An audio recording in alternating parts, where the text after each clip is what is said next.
Hey, I'm golf broadcaster Matt Adams. The updated and expanded second edition of my book, The Golf Round I'll Never Forget, Golf's Biggest Stars Recall Their Finest Moments, is now available. Readers can expect to march with Arnie's Army at the 1960 U.S. Open, relive Jack Nicklaus's remarkable 1986 Masters win, and be amazed by the Tiger Slam. The Golf Round I'll Never Forget, Golf's Biggest Stars Recall Their Finest Moments. Pick it up where fine books are sold, including BarnesandNoble.com and Amazon.com.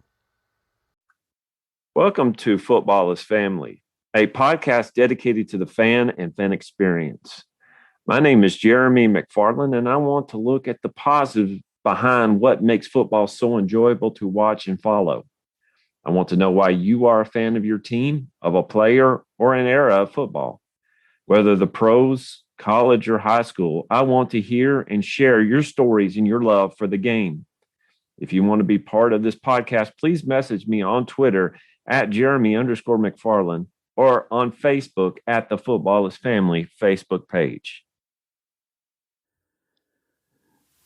This podcast is part of the Sports History Network, your headquarters for the yesteryear of your favorite sport. You can learn more at sportshistorynetwork.com.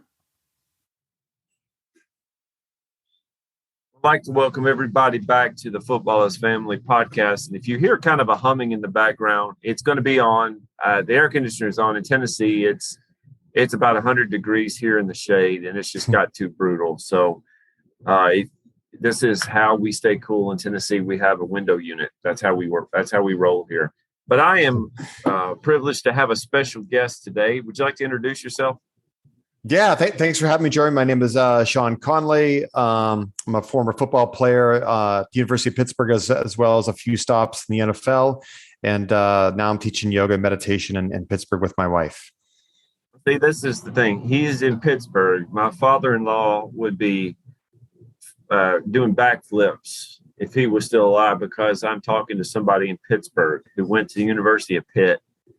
He was a huge Pittsburgh Steelers fan, and he would remind me how many times the Steelers won Super Bowls compared to the Titans. Yeah, he reminded me. Yeah, that's easy. I mean, I grew up a Cleveland Browns fan. So yeah, my dad has passed, but if he was still around, I don't think he could believe the number of Super Bowls the Browns or they've even gotten to after all these years. Are you still a Browns fan? Because of what happened yesterday, we got to talk about it. No. The Browns are being the Browns. No, I grew up a hardcore Browns fan. My father used to take me from, I'd say, like as young as age 8. He'd take me up to Cleveland. You know, it was like a 2-hour drive from Erie. We'd sit in the dog pound. I would smell all the marijuana around me and learn all kinds of new words. But once I finished playing football at the University of Pittsburgh and started getting offers to sign as a free agent in the NFL, I just kind of shifted. Instead of being like a fan of a team, I just became I just wanted to play football. And now I'm back to just being a fan of the sport. Good. Did you throw dog bones onto the field? I did not, but I saw that, and I definitely barked. Oh, you have to. If there are people up there in Cleveland right now listening, I'm sorry. The only team that's more dysfunctional than you are the Washington Commanders. That's all I can say about that. It's awful. You guys deserve a lot more. But anyway, let's get back on track here. Sean, you played in college, you played in the pros. What brought you about? What brought your football fandom and your football you playing college and professional? What brought that about? Yeah, my biggest influence would certainly be my father. My father played baseball, basketball, football in high school. And he was he was a great athlete. I'd never really heard that from him. He never talked about his sports that much, but I'd hear it from like his friends. He was drafted by the Pirates. He had an opportunity to play single A baseball. So he was just this phenomenal athlete. So, growing up in Erie, which is also a huge sports town, especially football and baseball. So like football was on our house on TV in the house every weekend. Like, so on Saturdays, it was Notre Dame football. Here was like a big Catholic town. So like, Notre Dame, that was the big school that everyone watched on Saturday. And on Sundays was, you're either a Cleveland Browns fan based on like where Erie is located or the Pittsburgh Steelers. And so we were huge Browns fans. And if the Browns weren't on TV, he would take me to a bar across the border in Ohio and we'd watch the Browns, but we never missed the Cleveland Browns. And so I just grew up, that was, to me, the NFL football was everything. So from a very young age, I started to play football, age 8, actually. And, played it until my career ended in my mid-20s. Now that's one thing about this show, Sean, that I really like hearing is where it became part of your life. You said your dad brought you up in it, that's some special moments that you will never ever trade, would you? No, absolutely not. And my father passed away about 5 years after my NFL career ended, and part of my career, he had colon cancer. He was actually getting cancer treatment where he had to inject himself with a shot for his treatment at the time. And when I was with the Indianapolis Colts, he would drive from Erie to Indianapolis. He would stay at a Motel 6. I would go over, I'd hang out with them, and sometimes spend the night and then just get back early in the morning to back to the hotel room. But he just, he just loved football, and it wasn't like he pushed me. Like, it wasn't like it was his dream for me to make it to the NFL. It was just, he always just let me play whatever sport I wanted. And he never drove me, but it was certainly like being able to share that dream with him was pretty special. That's incredible. That's something, my son passed away 6 weeks ago yesterday. Oh man, I'm sorry. Well, I mean, and I brought this up, and thank you. And I brought this up in the past episodes. If you have problems with depression, please seek help, please. But my son was not a sports fan, but I took him once to a Tennessee Titans game, and all he wanted to do was watch my phone. So that's my football story with my son. But I'm glad that you had that moment with your dad. Now, what I remember when you were talking with Darren, you were originally a soccer player. Right. And then you kind of, you didn't play football in high school, but you did walk on to a Division III school. Right. 2, right. Fact, right? Or you, right. well, right. You tried right. one, but then you got another. Right. Yeah, could you tell me about that? Well, I go ahead and turn this air off because it's getting a little loud in here. Go ahead.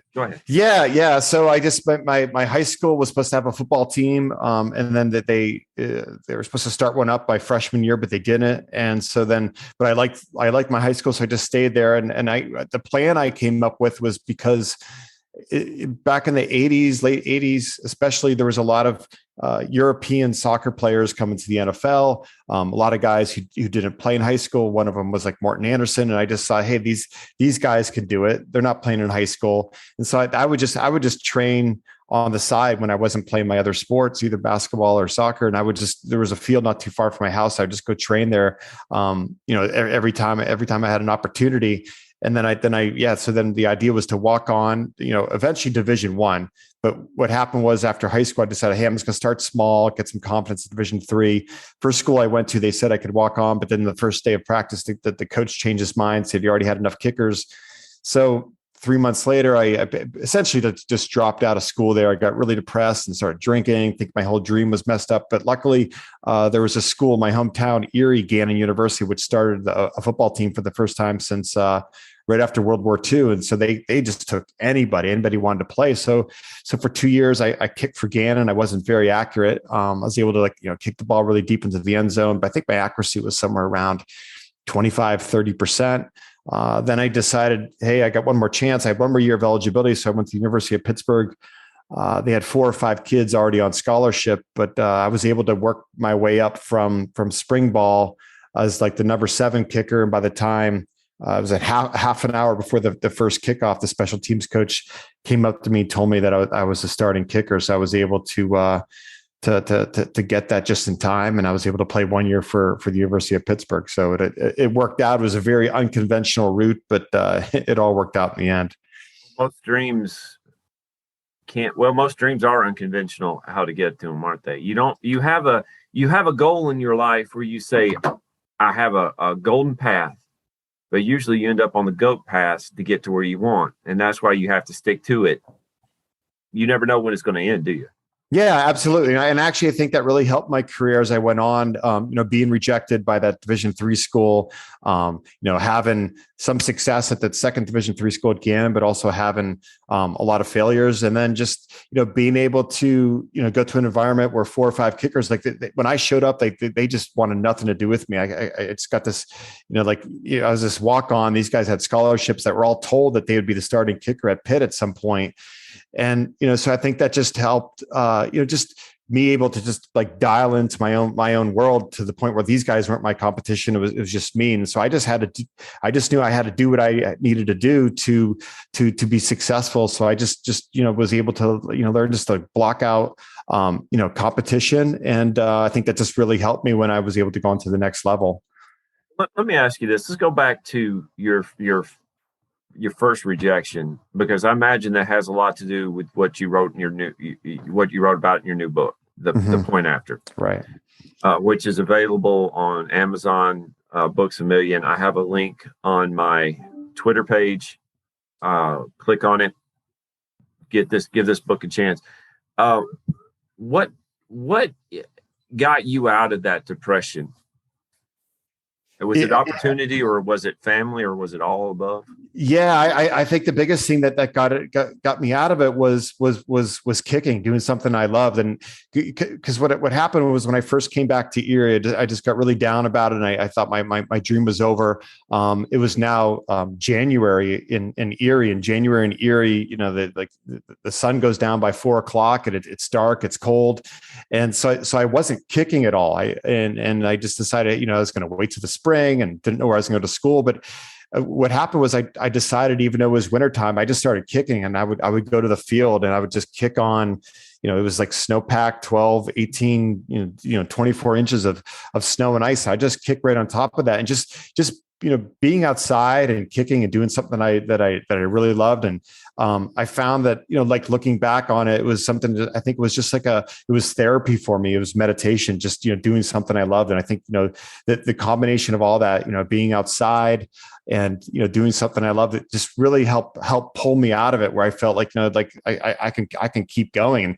And ironically, that training on these really, shitty conditions of snow and ice and cold, by the time I got down to the University of Pittsburgh, it didn't matter whether we played a home game on turf or a road game on grass. Like we played like a Penn State in a monsoon, like it was just raining. The field conditions never bothered me. So it actually just being in these really bad conditions and also being in a bad headspace and knowing that I could come out of it, I think that really helped my career going forward as a kicker.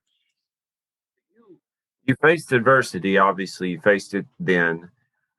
Did you get any encouragement from outside that kind of helped you along? Yeah, the biggest help I got is when I walked on at the University of Pittsburgh. We had a brand new coach there. His name was Amos Jones. He's coaching the NFL today, so he's been around a really, really long time.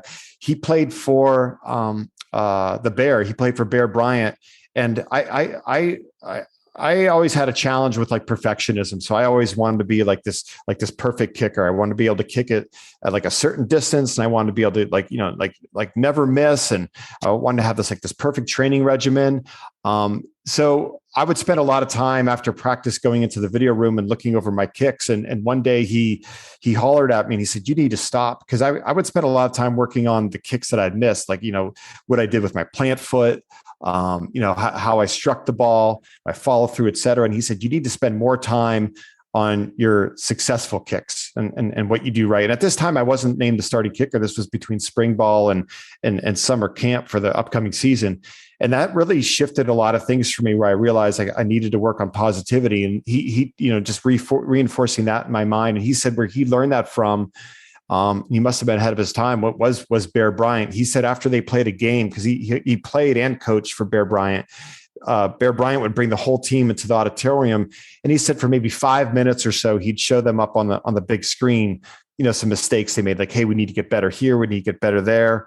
But then he said for the next portion of the video, it was all their successful plays. And he would show them like, look what you did here. Like, get this in your mind. So he would show that to the players. And he said that was huge. Like, so the players, he said they it just helped like them having a positive attitude, and it must have worked. I mean, the success that Bear Bryant had.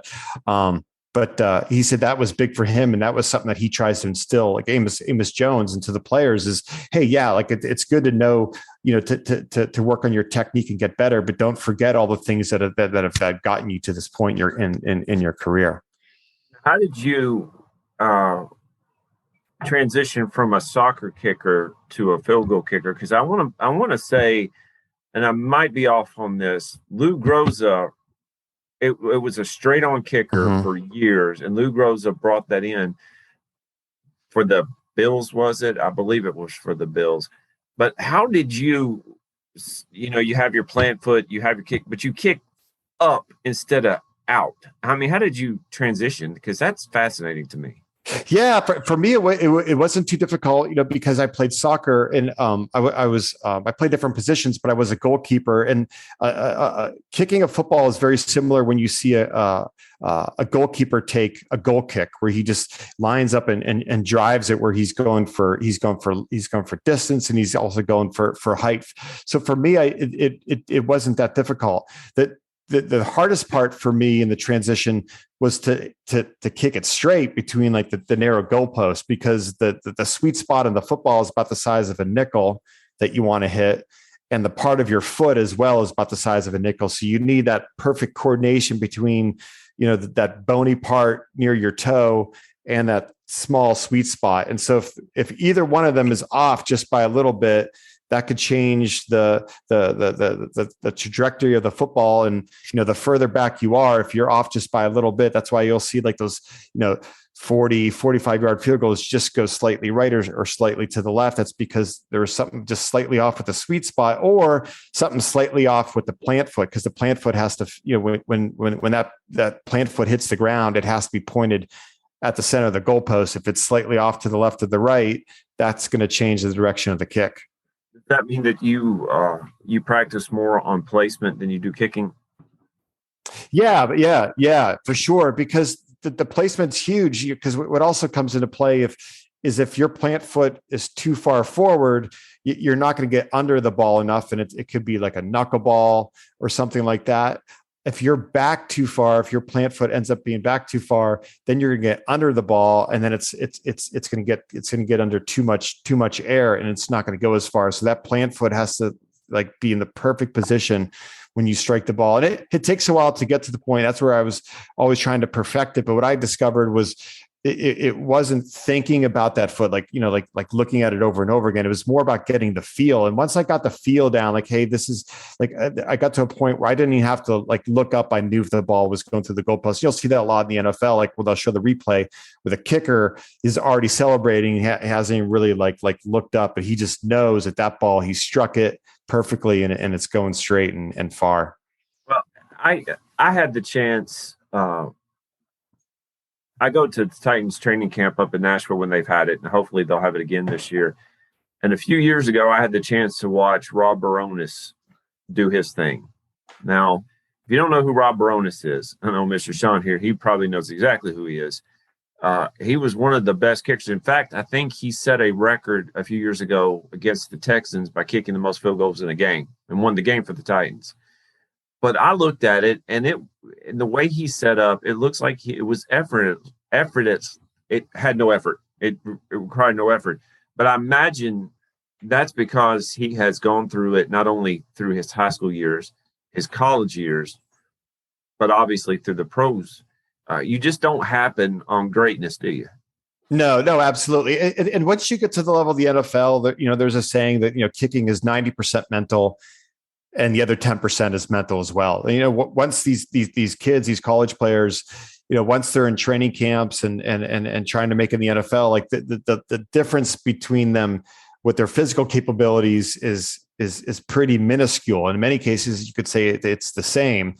What it comes down to is like which kickers have like a stronger mental game where they're able to bounce back quicker, because at some point every kicker is going to miss For most kickers, if you miss one, that's okay. But if you miss two in a row, that's when things can really unravel, and which kickers can let go of those past kicks quicker are usually the ones that can have longer careers. And maybe I just say this because I'm a kicker. Luck definitely plays in as well. It's when you miss too, as well as if you miss a kick when you're up 35-10, people aren't going to think about it. But if you miss a couple kicks at the wrong time, even though it's not the pressure, just happened to be your foot placement or something. But there's not much mercy in the NFL once you miss 2 or 3 in a row. Again, we remember the wide right for the Bills in that Super Bowl. We remember that, but we don't remember the fact that most kickers in the NFL hit 90 some odd % on their extra points, even though they moved it back. Most people think that a 60-yarder or a 50-yarder is automatic, which I'm not good with math, but I was watching somebody do some calculations. Just a little wind, like you're saying, foot placement wrong, could take a 1 inch off, can go 10 feet. I mean, it's amazing how hard it is for you to do those things. Did you have any moments in the pros that you thought, how in the world did I hit that? Yeah, probably the most challenging kick I had, it wouldn't be like a last second kick. The one that was my biggest challenge that I'm very grateful that I made looking back is when I was at the University of Pittsburgh. We were playing Rutgers, and it was the 3rd game of the season. And before that game, we played WVU, and I missed an extra point, which is a big no-no. And I was already on like shaky ground because I was a walk-on, and there was other scholarship players that had beat out. And Amos Jones, the special teams coach, he always had my back. Like, he thought I was easily the best of the bunch. But the head coach was more conventional, and because he didn't really know kickers, he wanted to always go with the veterans. So my special teams coach Amos Jones had to talk him and just get me the starting position. And then he had to always like fight to help keep it, because what happened was I missed that kick against WVU. And then my first kick against Rutgers was a 44-yarder, and I missed that. So now I was 0 for 2. And I saw the head coach tell my special teams coach, "Hey, let's pull him out and put in another kicker." And he said, No, he's okay. Give him one more chance. So we got down the field goal position, and it was a 44-yarder. And so this was, probably my most pressure packed kick, because I knew if I missed, like, that was it. This was 3 in a row, and there was another. There was a kicker on scholarship on the team who's going to take my job, but. Luckily I made that, but the good thing about like being in that position is once I made that, I felt like, hey, I don't think it's ever going to get tougher than this. You're never going to be in this position. That really helped me help build a lot of confidence. I didn't miss any kicks the rest of the season until the very last game of the season. So I went like the next 8 or 9 games, making every kick, but it was being put in that position and overcoming it that really helped. Tell me, what is the book, The Point After, about? Yeah. So it's just about, just like an underdog story of a football player who's actually like the more common football player. I just felt, writing a story, because a lot of the sports books I've read are usually about, someone like a Tom Brady who makes it all the way to the top. But what really fascinated me when I was in the NFL was interacting with so many players who were always like one play away from being out, so like on the fringe. So it's more of a story about like what it's like being a fringe football player, like always been on the outside looking in, like being on a team, then off the team. Cause I got cut 3 times. In addition to that, I was invited to a whole bunch of tryouts by NFL teams, like during the middle of the season when they need a kicker. So by the time my career ended, I pretty much interacted with probably about 3/4 of the NFL. I knew like all the special teams coach at some point.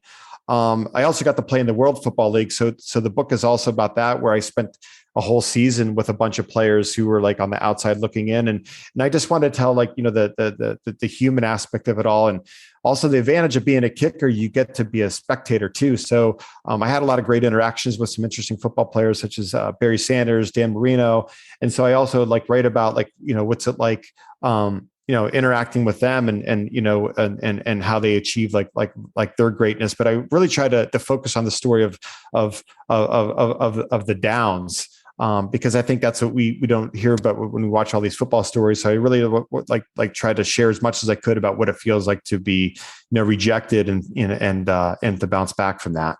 Well, I noticed in your back, of course, this is on a podcast, and I'm pointing to the back in his background. He has a Detroit Lions helmet. He has a New York Jets helmet, which I love that Jets helmet. That's the old school Joe. Classic. Yep.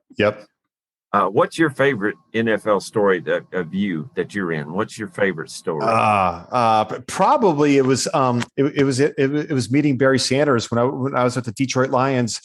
We were about maybe just 3 or 4 days in the training camp, and before practice, all the players would go out and they would essentially warm up before like the actual organized team warm up.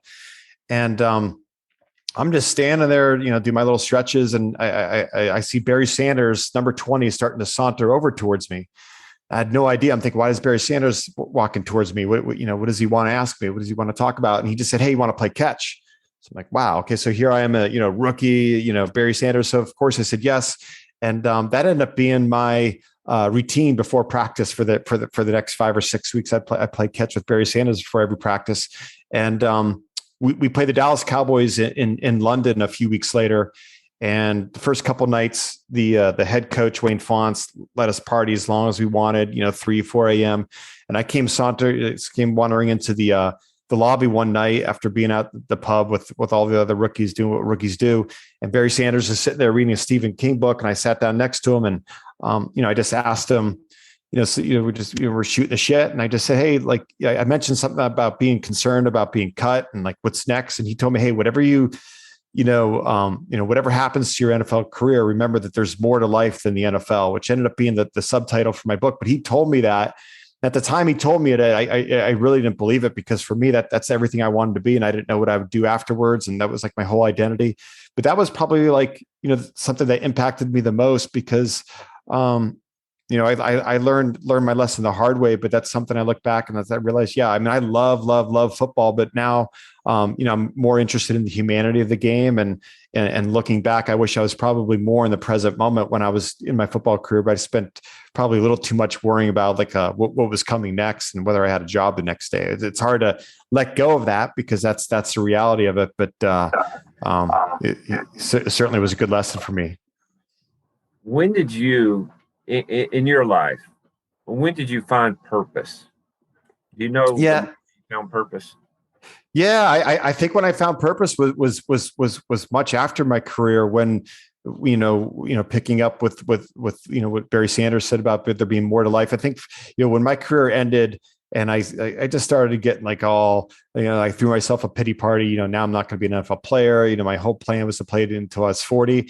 And I think what helped me find purpose is I began to get into yoga and meditation, and I realized hey, maybe I can, work with athletes and work with people who are also in the same boat as me, who maybe also struggle to find purpose and identity and go through any sort of struggle, whether it's physical, mental, emotional, or spiritual. And so that's what really got me into eventually switching, my career and teaching yoga and meditation. That's what I do today, and it's all behind what happened in my football career. You want to see purpose, Mr. Sean? Come here, ladies. Come here. This is my daughter, Harmony. Oh, hello. And this is my Hi daughter, there. Kelsey. Hello, nice to meet you. They've given me purpose. That's the last awesome. few weeks. And, she actually drew me Godzilla. Oh, that's fantastic. Thank you. And Kelsey over here, I'm a nerd. Wow. Yes, that's excellent. I can't do any of that. Wow. No, I can do stick figures and stuff. That's all by hand. That's impressive. It's more than I can barely do any of that stuff, but yeah. And there's something that my daughter did as well. Love it. But I'm glad that you're finding purpose, and I'm glad that you've helped people find purpose through ways to not only affect their body, but also affect their mind. And as I'm seeing the time running down on this, Zoom limits me on certain things. I think we sometimes forget that the body is not the only thing that needs to be worked out. You have a spiritual aspect of your life, but you also have a mental aspect of your life. And if you can get all three of those working together, you're light years ahead of other people. Yeah, absolutely. And it's interesting now too, because, mental health and beyond like physical is now being talked about in the professional and collegiate sports world. And 10, 15 years ago, it wasn't at all. And you're seeing a lot of big time colleges. I know Wisconsin, Michigan, they have whole programs now, staffing, to help the athletes. And, this whole, identity struggle for athletes is so real and so common. They struggle with it while they're in it. And I know it's very easy for us to think, oh, they're all, just like privileged athletes. But a lot of them just, they struggle off the field. And I think any support that we can give them now is it's nice to see that it's growing and it's being talked about. And, we're seeing like more balanced athletes now. I think you're even starting to see like athletes retire earlier than expected, because I think they're just seeing, hey, I don't need to keep beating up my body. There's other things for me to do in life that's more important. Okay, let's kind of, like I said, wrap this up, because Zoom is telling me I have to wrap it up. Let's do two things here. Okay. Number one, if you have words of wisdom that you can give to our listeners, what would that be? Well, I think the biggest thing right now, just like from what I learned would be, I guess, I hate the word advice, but just from my experience is just, moderation as a young athlete. So if you're a parent who has a young athlete who has aspirations, like my son, he plays baseball and he's feeling the pressure in that world right now. He's 14, where a lot of kids his age are playing year-round baseball and they're specializing in it. And you're seeing kids get overuse surgeries or getting surgeries due to overuse of their joints at ages 12, 13, 14. And they're pushing them. And a lot of the young athletes are, well, this is because this kid, everyone else is doing it. And the same with the parents. And so I think it's just, finding some balance in like, whatever sport you're doing, and realizing the body can only, the more you run, it's like a car, like how fast you drive it, it's going to burn out and break down. And so we're seeing so many young athletes that are burning out, not just physically from the overuse, but also mentally. I hear story after story where a kid is driving on like all these travel teams from a very young age. And then they get to age 18, they get offered a scholarship and they're like, oh, sorry, mom and dad, I'm done. Peace out. I'm just going to go to school now. So I think it's just, finding that balance of, whatever sport you're doing. So that doesn't happen to you. That's a good thing. Balance in life is hard to find. And, and I'm glad you're saying that. So where can we find Sean Conley? Where can we find him on social media? Yeah, thanks for asking. So I'm on Instagram, but I guess I spend more time these days on Twitter. So a little bit on Facebook, but mostly Instagram and Twitter. And then I have a website as well where I have my book and also the stuff with yoga and meditation as well, which is SeanConley.net. I was on your website earlier yesterday and today. It is a fantastic website. Y'all did a great job. You're on there with your wife as well? Yeah. I appreciate that. Yeah. If it wasn't for my wife, going back to my purpose. Yeah. If it wasn't for my wife and the kids, that's my number one purpose for sure. I'm sure you give her credit for all that, don't you? Oh, absolutely. No, my NFL career would have flamed out much, much earlier if I wouldn't have her to keep going. She was actually one of the very few people who believed in my dream of walking on and all that, because it just seems so unconventional. But she's also a dreamer who doesn't care about failing, and so she supported me through the whole thing. And there's a couple times I thought about giving up and during my NFL career, and she's like, no, you got to keep going until you've gotten every no possible. Thank you for being an inspiration, and check out his book, The Point After. Amazon, Books A Million, Barnes and Noble, on your website too. Yeah. Check out that book, please. And Mr. Sean, thank you for coming on the Football's Family Podcast. Thank you, Jeremy, for having me. This is a lot of fun. I appreciate it. This podcast is sponsored by Play Classic Sports Simulation Board Games, spelled with 2 A's, PLAAY. Realistic board game recreations of professional football, hockey, baseball, NASCAR, golf, and more. They cover 9 sports in all, with a 10th, basketball, coming in 2022. You can relive great sessions of the past, create what-if matchups from different eras, and much more. It's fun. So if you're into sports history, you should check them out. That's play with 2 A's, Plaay, classic.com. And don't forget to use the code SHN at checkout and get 10% off your first order. Hey, are you ready for some football? Some fantasy football? How about some daily fantasy football? Silly questions, right? Of course you are. You're ready to talk some smack and win some cash every Sunday, and Thursday, and Monday, and whenever there's football games. The Sports History Network invites you to play your daily fantasy football this season at thrivefantasy.com.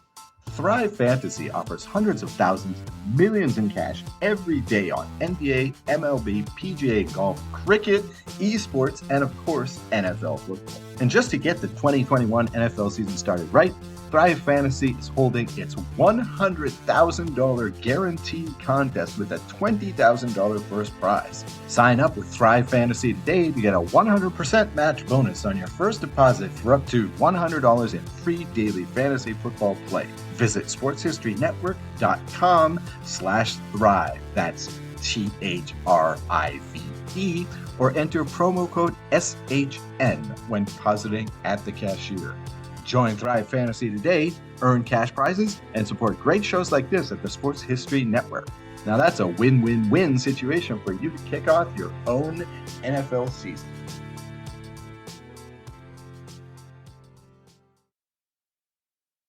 At the Sports History Network, we're all about sports yesteryear, and so we're so pleased to introduce you to Row One, an online memorabilia gallery and shop that brings your sports history to life anywhere. The Row One gallery includes over 5,200 gorgeously reproduced prints of team posters, game program covers, game tickets, advertisements, and more in baseball, pro and college football, pro and college basketball, and more. And any gallery item may be printed in a variety of sizes on wood, metal, canvas, acrylic, or poster paper. And in Row One shop, check out the thousands more of unique items with the retro and historical designs dating back to 1876, including t-shirts, long sleeve shirts, phone cases, mugs, blankets, pillows, towels, and even shower curtains. Go to sportshistorynetwork.com, ROW1, for access to the full Row One catalog and for gallery prints and gift items, plus get a 15% discount off all prints on the Row One Pictorium Gallery with coupon code SHN15. Follow the link on the show notes.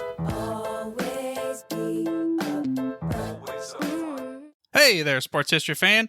This is Arnie Chapman, aka the Football History Dude, and I hope that you enjoyed this recent episode presented by the Sports History Network and were able to learn some good old-fashioned sports history knowledge nuggets. I started the Sports History Network back in 2020 with the mission to help podcasters find a community of like-minded sports history nerds, as well as helping aspiring podcasters to start their own shows. We have a little bit over 30 shows on the network right now covering all sorts of sports history, but as far as I'm concerned, we're just at the toothpick in the ocean moment, that can't even figure it out because there's so much more coming. We wanted to create the ultimate headquarters for sports yesteryear, starting with Podcast Network and our website, but we're going to continue to move into other mediums as well. And here's the cool part, because we want you to be part of our team. So if you're interested in starting your own podcast, or maybe being a guest on one of our shows, or who knows, maybe even writing an article for us over on the website. Seriously, all you gotta do is reach out to us on the contact page over at sportshistorynetwork.com. You can be as technologically savvy as a Neanderthal tapping on a stone trying to figure out this whole hieroglyphics thing back in the day. Again, it doesn't matter, because even if you don't understand the whole podcast space, we have a production team that can pretty much help you out with doing everything. All you gotta do, head over to sportshistorynetwork.com, head to the contact page, fill it out. That message goes right to me, and I'll reach out to you as soon as I can. But for now, dude, I'm through if you're through.